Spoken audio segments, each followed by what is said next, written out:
오늘 우리가 함께 읽은 말씀 내용을 보면 우리 그리스도인의 결혼에 대해서 다루고 있습니다.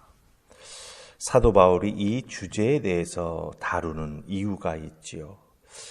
사도 바울이 7장 1절 말씀에 보면 너희가 쓴 문제에 대하여 말한다 이렇게 말하고 있습니다. 그러니까 고린도 교회의 이 결혼에 대한 문제, 그 시작점이 우리가 생각하는 어떤 그런 시작점과는 많은 차이가 있습니다. 그래서 이 결혼의 문제에 대해서 고린도 교회가 사도 바울에게 먼저 문의를 한 거죠. 이런 문제가 있는데 어떻게 하면 좋겠습니까? 라고 물어보았습니다. 거기에 대해서 사도 바울이 이제 대답을 하고 있다라고 하는 것이죠. 그런데 이 주제에 대해서 그 시작하는 시작점에 그 중요한 이유가 있습니다. 왜 이 말을 사도 바울이 이렇게 또 구체적으로 말하는가? 우리가 한번 말씀을 통해서 그 이유를 살피면서 우리들에게도 한번 잘 적용해 볼 수 있기를 원합니다. 자, 사도 바울이 결혼에 대해서 말하는 이유가 무엇일까요? 이유가 다 있습니다. 2절에 보면은 음행이라고 하는 단어가 나오는데 그게 바로 이 결혼에 대해서 설명하려고 하는 중요한 시작점이 된다라고 하는 거예요. 자, 우리 2절 말씀 한번 같이 읽으십시다. 찾으셨죠? 2절 읽습니다. 시작. 음행을 피하기 위하여 남자마다 자기 아내를 두고 여자마다 자기 남편을 두라. 아멘. 이 2절만 따로 딱 떼어서 읽는다면 이 결혼이라고 하는 게 이렇게 유치한 것인가 하는 생각이 들기도 합니다.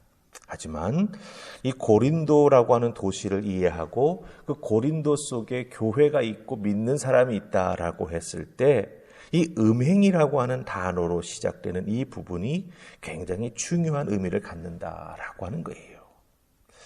여기서 음행이라고 하는 단어가 사용되었지요. 그 단어의 뜻은 뭐냐 하면 성적 순결을 판다라고 하는 뜻이에요. 네. 성적 순결을 판다. 이게 바로 음행이라고 하는 단어가 가지고 있는 뜻이 된다라고 하는 것입니다. 근데 여기서 성적 순결을 판다라고 하면 우리가 머릿속에 연상되는 것은 육체적인 것만을 뜻한다라고 생각할 수 있습니다. 아닙니다. 영적 순결을 판다라고 하는 것은 단순히 육체적인 측면만이 아니라 정신적인 측면, 우리 인간의 마음과 생각의 측면도 다 포함하고 있다라고 하는 거죠. 왜? 연결되어 있기 때문입니다. 묶여져 있기 때문입니다.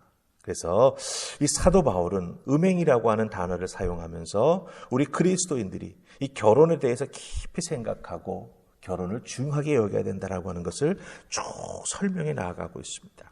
자, 그렇다고 한다면 사도 바울이 왜 이 결혼을 음행이라고 하는 것과 연결시켜서 시작해 나아가고 있을까요?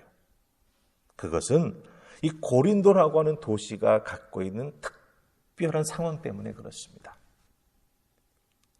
이 음행이 바로 우상 숭배와 연결되고 있기 때문이다라고 하는 거예요. 이 고린도 도시에는요, 남쪽에 아프로디테의 신전이 있습니다. 아프로디테. 이 아프로디테는 그리스 로마 신화에 나오는 미와 사랑의 여신이죠.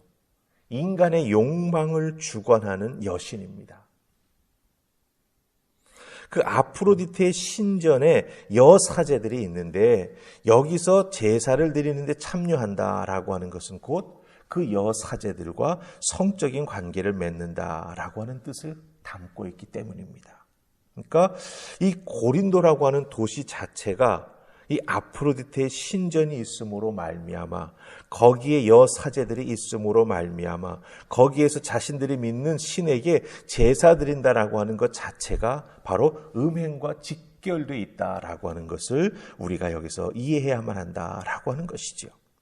그러니까 음행이라고 하는 것이 고린도에서는 자신들이 믿는 여신에 대한 믿음의 일부이고 그 당시 문화가 허용하고 있는 것이기 때문에 문제될 것이 없다라고 하는 거예요.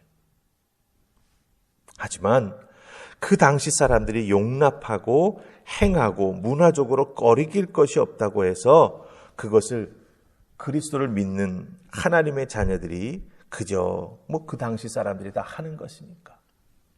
우리 동네 문화가 다 그런 거니까.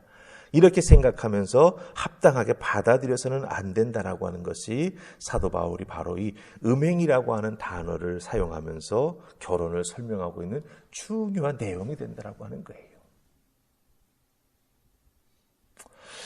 자, 이걸 염두에 두시고 우리가 이제 이 결혼이라고 하는 것이 무엇을 뜻하는가라고 하는 걸 조금 더 구체적으로 우리가 한 구절 통해서 좀 살펴보십시다. 3절과 4절입니다. 3절, 4절 찾으셨습니까? 우리 같이 읽습니다. 시작. 남편은 그 아내에 대한 의무를 다하고 아내도 그 남편에게 그렇게 할지라. 아내는 자기 몸을 주장하지 못하고 오직 그 남편이 하며 남편도 그와 같이 자기 몸을 주장하지 못하고 오직 그 아내가 하나니. 아멘. 자, 우리가 3절과 4절을 보았습니다. 이 사도 바울은 그리스도인들이 결혼했을 때, 결혼한 다음 가정을 이루며 살아가게 될 때 그 부부됨을 어떻게 지켜나가야 할까? 그래야 음행을 범하지 아니하고 정말 하나님 말씀과 예수 그리스도의 사랑과 은혜에 든든히 세워져 나아가는 가정을 이루어 나아갈 수 있을까? 그 원리 두 가지를 말해줍니다. 첫 번째 3절에 나오는 것은요, 의무라고 하는 단어에서 찾아볼 수가 있습니다. 결혼이라고 하는 것은 의무다라고 하는 것이죠.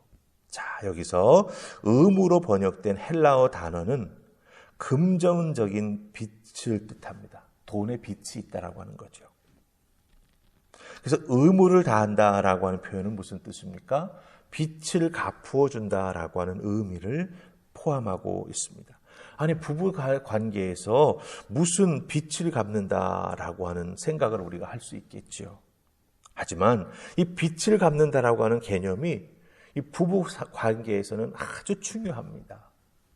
그래서 사도 바울은 그것을 의무라고 하는 단어로 의미로서 사용을 했던 것이죠. 왜냐하면 이 성경에서 부부가 된다라고 하는 것은요, 언약적 성격을 가지고 있기 때문입니다. 서로 약속하고 있다라고 하는 거죠. 무슨 의미입니까?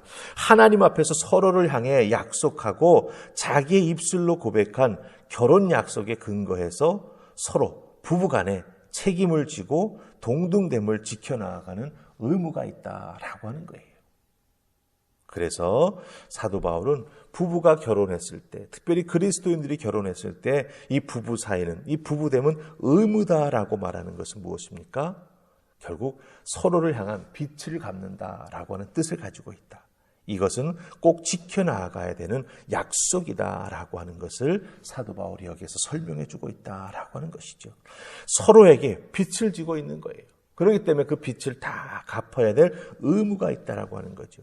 그래서 남편은 아내에게, 아내는 남편에게 서로를 존중하고 서로를 아끼고 사랑하는 모습으로 살아가야 된다. 이렇게 사도 바울은 그래서 의무를 다해라. 이렇게 말해주고 있습니다. 자, 또 한 가지 4절에서 사도 바울이 그리스도인들이 부부가 되어 결혼했을 때 중요한 것, 지켜나가야 될 원리 하나를 더 말해주고 있습니다. 4절 말씀 잘 보시기 바랍니다. 주장한다라고 하는 표현이 나와요. 주장한다. 근데 사도 바울은 주장하지 못한다라고 말하고 있습니다. 부부가 자기 몸을 자기가 주장하지 못한대요. 남편은 남편의 몸을, 아내는 아내의 몸을. 그럼 서로 반대로 주장할 수 있다라고 말합니다. 남편은 아내의 몸을, 아내는 남편의 몸을. 아니, 이렇게 부당한 표현이 어디 있을까? 하지만 여기에는 성경적인 원리가 있다라고 하는 것이죠. 이 주장한다라고 하는 표현은 무슨 뜻인지 아십니까, 여러분들? 권위를 행사할 수 있는 힘과 권리를 뜻합니다.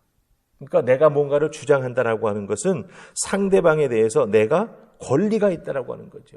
내가 권위가 있다라고 하는 것을 뜻합니다. 하지만 사도 바울은 주장하지 못한다라고 말하고 있죠. 못한다라고 하는 것은 무엇을 뜻합니까? 어느 한쪽에 일방적인 권위를 인정하지 않는다라고 하는 거예요. 남편이 아내에 대해서 일방적으로 아니라고 하는 거죠. 또 아내가 남편에 대해서 일방적으로 아니라고 하는 것입니다. 특별히 가부장적인 문화 속에서는 남편이 무조건적인 권위를 갖고 있지요. 하지만 성경적인 의미에서 부부관계라고 하는 것은 서로가 서로를 주장하지 못한다라고 하는 거예요. 어느 한쪽에 일방적인 권위를 인정하지 않고 있습니다. 그럼 이것은 무엇을 뜻하는 것일까요? 결혼은 배우자를 위해서 서로 배려하고 양보하고 사랑과 희생과 섬김의 태도로 지켜나가야 된다라고 하는 거예요. 나의 유익을 위해서 배우자 한쪽을 막 대한다든지 이용한다든지 악용한다든지 그래서는 안 된다라고 하는 것이죠.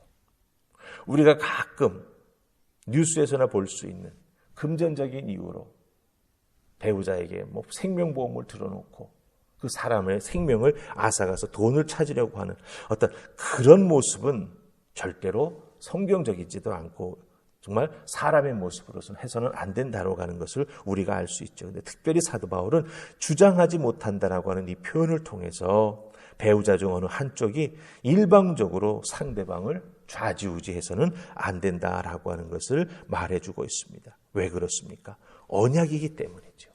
서로가 서로를 향해서 약속을 사랑한다고 말하고 서로를 존중한다라고 우리가 하나님 앞에서 약속했기 때문이다라고 하는 것이죠.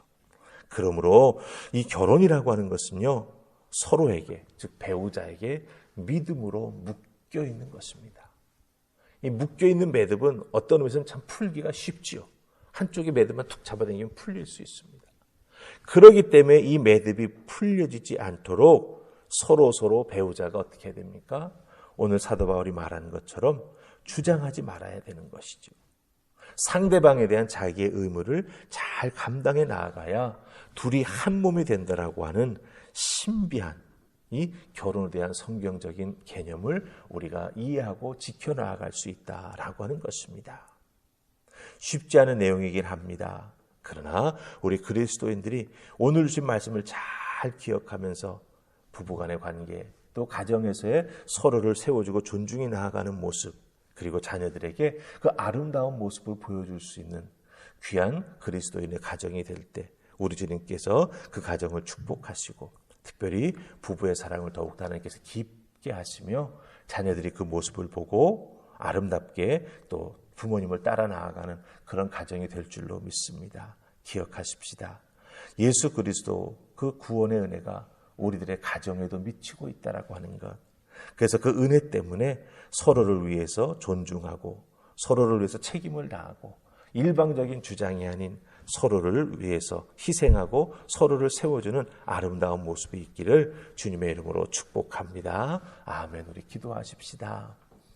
좋으신 하나님 은혜 감사합니다. 오늘 이 새벽 주신 귀한 말씀을 통해서 사도 바울이 우리 믿는 자들의 가정에 대해서 부부관계에 대해서 귀한 말씀 주셨습니다. 기억하게 하시고 그 출발점이 이 세상 속에 널리 퍼져 있는 음행 때문이라고 하는 것, 이 범죄 참으로 중요한 것이고 또한 우리의 영혼을 파괴하는 것임을 기억하게 하셔서 더욱더 신실한 마음으로 가정을 이루어 가정을 세워나가는 우리 모두가 되게 하여 주시옵소서. 감사하옵고 예수님 이름으로 기도하옵나이다. 아멘.